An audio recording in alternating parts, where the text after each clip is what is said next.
1:46 po ng hapon, araw po ng linggo, bale May 12, 2024. Kami po ay nag-hiking, no? So sa pag-hiking mga kaibigan, bago ka umupo sa isang haniba na tumba na kahoy, tingnan muna po sa ilalim, tusok-tusokin ng, kasi baka mayroong ahas, nakaupo po tapos ano. So isa sa mga safety sa hiking, yan, tingnan muna yan, bulabugin muna.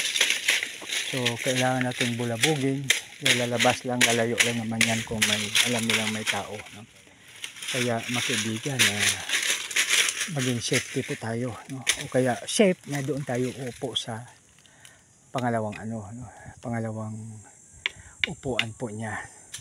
Yan po ang matiknik mga kaibigan, no? Mag-ingay lang po tayo at lalayo po ang mga ahas at hindi natin dapat silang patayin kasi makatulong po sa ecology po yan. Pag maraming ahas, walang daga. Pag maraming daga, ibig sabihin walang ahas. Kaya kailangan sila sa balance ng ating ecology. Isang maganda, mapagpala, mapagbiyaya at magka-Diyos po hapon sa bawat isa. Sa mga nanay, Happy Mother's Day. Isang maganda, mapagpala, mapagbiyaya at magka-Diyos po hapon sa bawat isa. God bless us all. At ang sabi pa ng aking lola na pagpagod daw po tayo, hawak daw po tayo sa kahoy.